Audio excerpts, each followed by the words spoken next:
All right, welcome. Today, we are going to tackle something huge.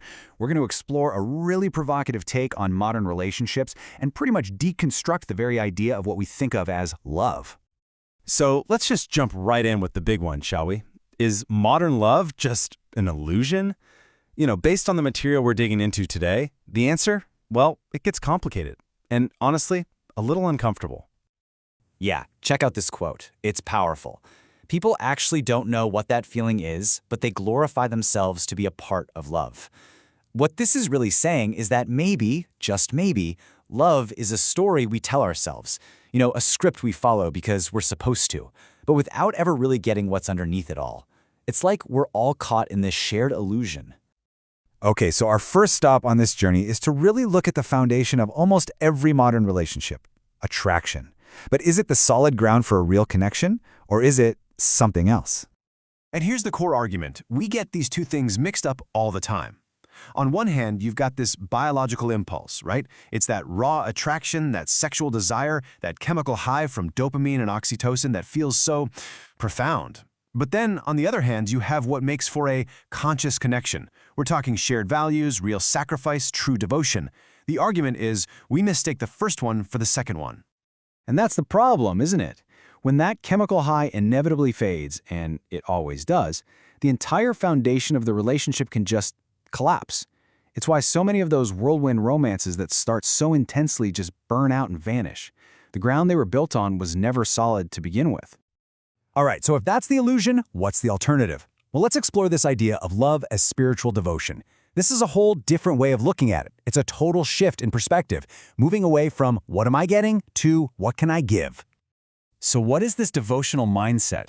Think of it like this. It's a spiritual practice where your selfless love for your partner isn't a transaction. It's not a 50-50 deal. It's a bridge to the divine.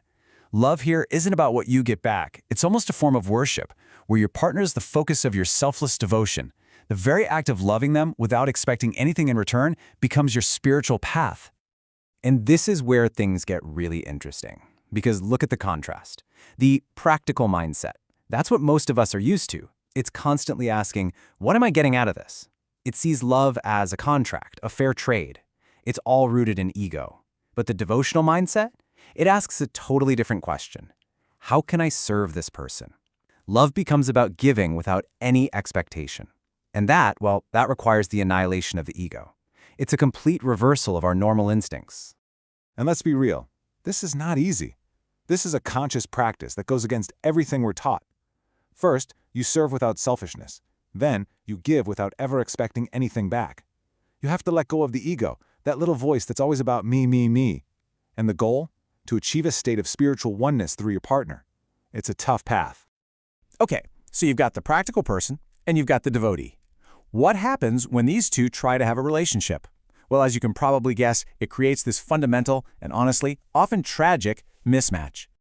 And this quote just nails the conflict perfectly. They retreat because they are facing an ocean, and they only know how to swim in a pool. The sheer, boundless depth of devotional love is just overwhelming for a practical mind. They're used to a swimming pool, contained, predictable, safe.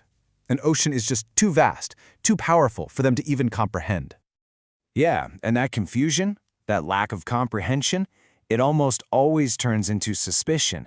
See, a practical person sees this deep devotion, and their first thought is, okay, what do they really want? Because in their world, nobody gives something for nothing.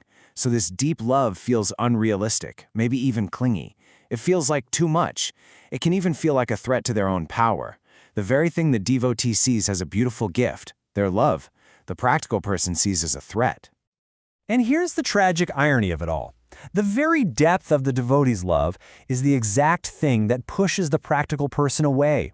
So the more the devotee gives, the more the practical person retreats. And you're left with this really painful one-sided love, a fire burning for someone who isn't even in the room anymore.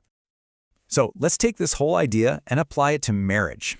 We're going to look at two completely different models of commitment, the love marriage versus the arranged marriage. And it all starts with a paradox that I think a lot of us have seen or felt.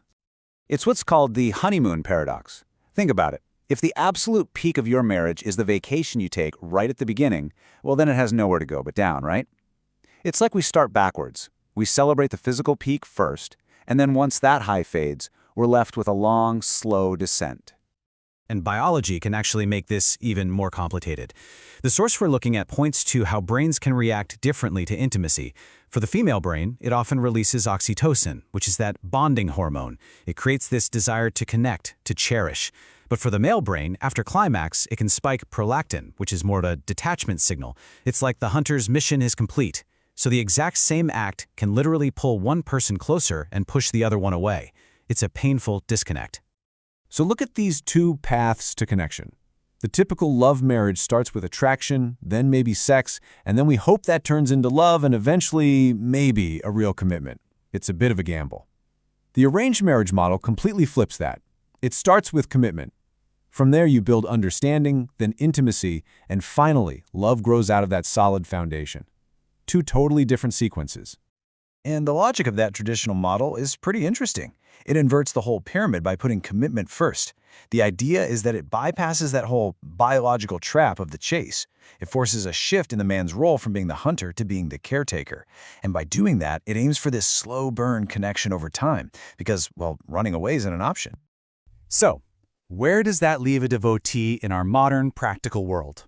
What are you supposed to do? Is it just hopeless?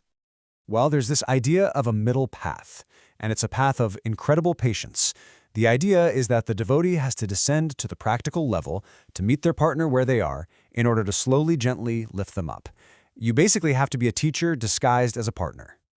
But man, look at the burden that puts on the devotee. You have to live this dual existence, practical on the outside but devotional on the inside. You have to be the shock absorber for all your partner's insecurities and doubts, and you have to wait patiently, maybe for years, for them to finally wake up.